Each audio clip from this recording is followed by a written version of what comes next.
काली और गोरी बहू की गर्मी में मुंह दिखाई। दोनों बहू का स्वागत अच्छे से होना चाहिए। सब कुछ इंतजाम हो गया है ना? माँ, सारी तैयारी हो गई है, बस अब जैसे ही दोनों भाभियां आ जाएंगी तो उनका स्वागत अच्छे से किया जाएगा। ठीक है। तभी घर के बाहर गाड़ी आकर रुकती है। लगता है मेरी दोनों बहू आ गई हैं। चलो चलो सारी लेडीज दरवाजे पर आ जाओ। शकुंतला दरवाजे पर सभी औरतों के साथ गृह प्रवेश के लिए आरती की थाली लिए खड़ी होती है। अरे तुम दोनों अपने घूंघट ऊपर कर लो, बहुत गर्मी है, तुम्हें गर्मी लग रही होगी। शकुंतला के कहने पर दोनों बहू अपने अपने घूंघट ऊपर कर लेती हैं। सही कहा माँ जी, बहुत गर्मी हो रही है। ऑफिस गर्मी ने तो हालत ही बुरी कर दी है। जैसे ही शकुंतला अपनी बड़ी बहू की तरफ देखती है, वो उसे देखती ही रह जाती है, क्योंकि उसकी बड़ी बहू करिश्मा रंग रूप से बहुत काली थी। ऊपर से गर्मी की वजह से करिश्मा के चेहरे पर लगा मेकअप भी धुल सा गया था। क्या ये भी मेरी बहू है? बिल्कुल ऐसा लग रहा है जैसे काले कोयले की भट्टी से निकली है। शकुंतला के साथ साथ गांव की सभी औरतें करिश्मा को देखते ही रह जाती हैं, जिनमें से कुछ गांव की औरतें तो करिश्मा के काले रंग को देखकर हंसने लगती हैं। चलो चलो अंदर आ जाओ। शकुंतला सिर्फ अपनी गोरी बहू सेजल की आरती उतार कर उसे घर के अंदर ले आती है। तुम्हें बहुत गर्मी लग रही होगी, चलो मैं तुम्हें तुम्हारे कमरे में छोड़ आती हूँ। प्रिया, अपनी बड़ी भाभी को उसके कमरे में छोड़ देना। इस तरह शकुंतला गोरी बहू के साथ बहुत अच्छा व्यवहार करती है, तो वहीं अपनी काली बहू को इग्नोर कर रही होती है। कैसा लगा तुम्हें कमरा? अच्छा है ना? मैंने खास तौर पर तुम्हारे लिए सजवाया है। अब बस तुम जल्दी से मुझे कुछ समय में अच्छी खुशखबरी दे देना। पोते को देखने की मेरी बहुत उम्मीद है। ओ माय गॉड सासू माँ, आपका दिमाग खराब हो गया है क्या? अभी शादी का पहला दिन भी खत्म नहीं हुआ और आपने मुझे पोते के लिए कह दिया। मेरी बात ध्यान से सुन लीजिए। अभी मैं 2 से 3 साल तक बच्चों के बारे में सोचना भी नहीं चाहती। वैसे मैं बहुत थक गई हूँ माँ, थोड़ी देर मुझे आराम कर लेने दीजिए। शकुंतला सेजल की आवाज सुनकर कमरे से चली जाती है, जिसके बाद वो अपनी काली बहू के कमरे में जाती है और अपना सारा गुस्सा उसी के ऊपर निकाल देती है। अरे सुनो, तुम यहाँ क्या कर रही हो? चलो जाओ घर के काम करो। बहू हो इसका मतलब ये नहीं कि पट्टे पर बैठी रहोगी। ठीक है माँ जी, मैं घर के काम कर देती हूँ। इस तरह घर के सभी लोग अपने अपने कमरों में आराम करने चले जाते हैं और बेचारी करिश्मा रात भर घर के कामों में लगी ही रहती है, जिसकी किसी को भी कोई परवाही नहीं थी। आधी रात को सारे काम करने के बाद वो अपने कमरे में जाती है। बहुत थकावट हो रही है। पहले शादी की थकावट और फिर ससुराल में आते ही इतना सारा काम करना पड़ा। खैर कोई नहीं, ये मेरा ही तो घर है। करिश्मा ऐसा सोचकर अपने कमरे में जाती है। उसका पति उसके आने से पहले ही सो चुका था। वो भी चुपचाप सो जाती है। अगले दिन जब सवेरा होता है तो दोनों बहुएं अपनी मुंह दिखाई की रस्म के लिए अपने कमरों में तैयार हो रही होती हैं। सज धज के मैं जरा बन ठन के बाण चलाऊंगी नैनन के, आईना जरा निहार लूं, खुद अपनी नजर उतार दूं, मैं तो सज गई रे सजना के लिए। तभी वहां प्रिया आती है। भाभी आप तो बहुत सुंदर लग रही हो, बहुत प्यारी लग रही हो। आप हो गई मुंह दिखाई की रस्म के लिए तैयार?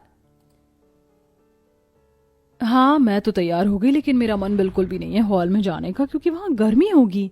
लेकिन भाभी सभी मेहमान वहीं पर हैं, आपको आना तो होगा। चलिए मैं बड़ी वाली भाभी के पास होकर आती हूँ। प्रिया अपनी बड़ी भाभी के पास जाती है। अरे ये क्या, आप अभी तक तैयार नहीं हुई हो? हाँ बस तैयार हो गई हूँ, चलो चलते हैं मुंह दिखाई की रस्म के लिए। तभी शकुंतला आती है। देखो बहू, तुम नीचे नहीं आओगी। मुंह दिखाई की रस्म सिर्फ सेजल की होगी। और तुमने ये पल्लू क्यों हटा रखा है सर से? चलो जल्दी से घूंघट कर लो। माँ जी, आप मेरा घूंघट किससे करवा रही हो?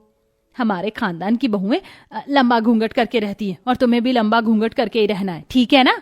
वैसे भी तुम घर की बड़ी बहू हो। और सुनो, कमरे से बाहर मत आना जब तक शाम नहीं हो जाती और सारे मेहमान अपने घर नहीं चले जाते।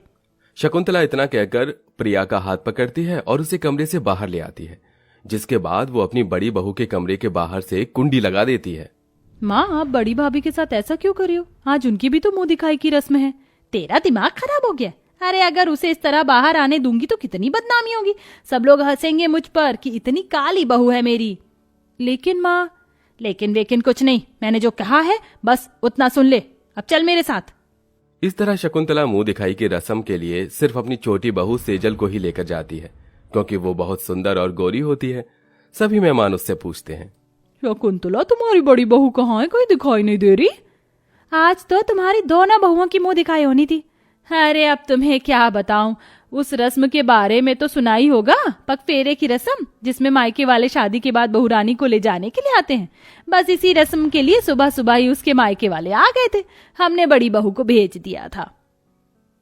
अब तुम्हारी बड़ी बहू की मुंह दिखाई की रस्म कब होगी?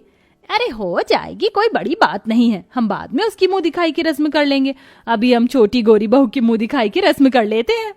शकुंतला इतना कह ही रही थी कि वहीं घूंघट में सेजल गर्मी से पागल होने लगती है, जिसके चलते वो अपना घूंघट ऊपर करके हटा देती है और कहती है, बहुत हुआ, अब मुझसे ये गर्मी बर्दाश्त नहीं हो रही है। तुम लोगों को मुंह दिखाई की रस्म करनी है तो करो, वरना मैं अपने कमरे में जा रही हूँ। सेजल का ये व्यवहार देखकर वहां खड़ी सभी औरतें हैरान रह जाती हैं। हे भगवान, देखो तो सही इस बहू को कैसे बात कर रही है। आजकल की सभी बहुओं का यही हाल है। इस तरह सभी सेजल की मुंह दिखाई करके उसे शगुन देकर वापस अपने घर लौट आते हैं। इतना सब कुछ होने के बाद भी शकुंतला अपनी गोरी बहू से ही प्यार करती है और काली बहू से गर्मी में घर के सारे काम करवाती है। आजकल तो घर में साफ सफाई भी दिखाई नहीं देती। अरे तुम खुद तो काली पीली हो, घर में कम से कम साफ सफाई तो करके रखा करो। और मैंने कितनी बार कहा है तुम्हें कि हमेशा अपने सर पर ये पल्लू रखा करो, घूंघट के बिना तुम नहीं रह सकती। माँ जी, मैंने घूंघट ही किया हुआ था, बस गर्मी बहुत ज्यादा लग रही थी इसलिए थोड़ी देर के लिए हटाया था। इतना कहकर करिश्मा फिर से घूंघट कर लेती है और घर के कामों में लग जाती है। उसी दिन शकुंतला की तबीयत अचानक से खराब हो जाती है। हे भगवान, मेरे पेट में क्या हो गया है, बहुत दर्द हो रहा है, कोई मुझे हॉस्पिटल लेकर चलो। अरे बहू, सेजल बहू, कहाँ हो तुम? इधर सेजल अपनी सास की आवाज सुनने के बाद भी शावर लेने चली जाती है, तो उधर करिश्मा अपनी सास की हालत को देखकर बहुत हैरान रह जाती है। वो फौरन एम्बुलेंस को फोन करती है और अपनी सास को अस्पताल लेकर पहुंचती है। देखिए, हमने आपकी सास का चेकअप कर लिया है। उनके पेट में कुछ उल्टा सीधा खाने की वजह से गैस बन गई थी। अब वो बिल्कुल ठीक है। इस तरह डॉक्टर कहकर चले जाते हैं। करिश्मा शकुंतला के पास आती है। बहू, तुमने इतनी गर्मी में भी इतना लंबा घूंघट किया हुआ है, इसे हटा दो। लेकिन माँ जी, आपने ही तो कहा था घूंघट करके रहने के लिए। लेकिन अब मैं ही कह रही हूँ कि इस घूंघट को हटा दो। अब मुझे कोई फर्क नहीं पड़ता तुम गोरी हो या काली। मुझे माफ करना बहू, मैंने तुम्हारे साथ बहुत बुरा किया।